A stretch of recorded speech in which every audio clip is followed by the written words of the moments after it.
Many, many years ago, when the people of Israel were a great nation ruled by King Saul, they fought a long and bitter war against their ancient enemies, the Philistines. In those days, soldiers used swords and spears and bows and arrows, and they wore heavy armor and carried shields to protect themselves in battle, so that only the biggest and strongest men were taken into the army.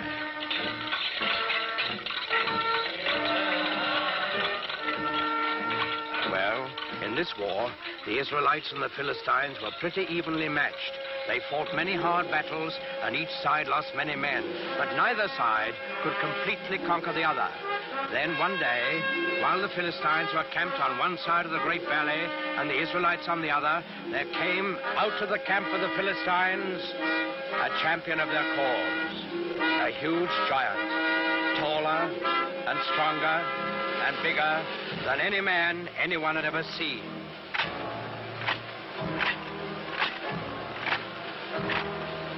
He wore very heavy armor, and his face was fierce and cruel, so fierce and cruel that it would strike fear into the hearts of the bravest.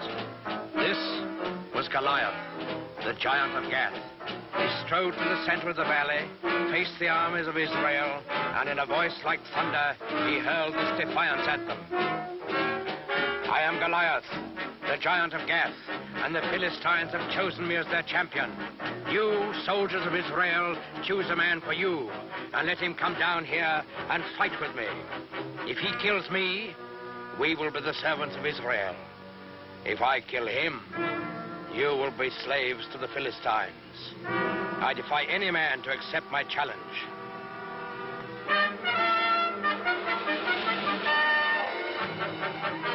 When the men of Israel saw Goliath and heard his defiant challenge, they were afraid, for they had no one to match his size and strength. Not one among them dared go down and do battle with the giants. Not, that is, until the shepherd boy David heard Goliath's challenge. Now, David was just a boy. He knew nothing about swords and spears and fighting wars. But he was a thoughtful boy, too, and a good boy, because he believed in God and trusted in him. So, when he heard Goliath defying King Saul's army, he turned to his brothers and said, "In defying the army of Israel, Goliath defies God. Is there no one here to go out and do battle against the enemy of the Lord?" David's brothers were first surprised and then angry at him. "Go back to your flocks and leave wars to fighting men." But David wouldn't be put off. "I will do it," he said. "Send word to King Saul. Tell him that I will go down into the valley and do battle with Goliath the giant." When the king saw how determined David was, he gave him his blessing and offered him his own royal armor and sword. But David wouldn't take them. He wasn't a soldier. Instead, he went to a nearby stream and selected 5 smooth stones. He put these in his shepherd's bag. He took his stick in his left hand, and in his right hand he held a slingshot. That's all. With both armies looking on, excited and expectant, David went down into the valley to meet Goliath. They met in the middle of the valley. David looking up at the giant, confident and unafraid, and Goliath looking down on the unarmed boy with eyes full of hatred. Suddenly, the giant Philistine roared in a terrible fury. "I have defied all the armies of Israel to give me a man to fight, and they have sent a boy against me. What? Am I a dog that you come against me with a stick?"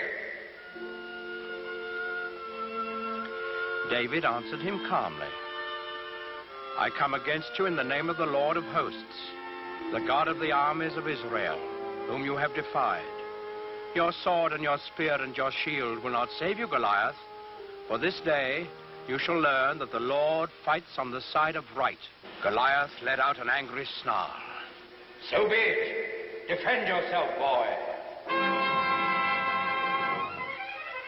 Goliath the giant rushed forward to make quick work of the boy champion of the Israelites. David stood his ground.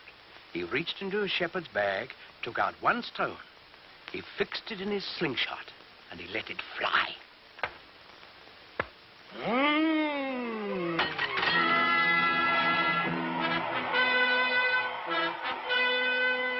giant was dead, and the simple shepherd boy, who trusted in God, had done what all of King Saul's army hadn't been able to do.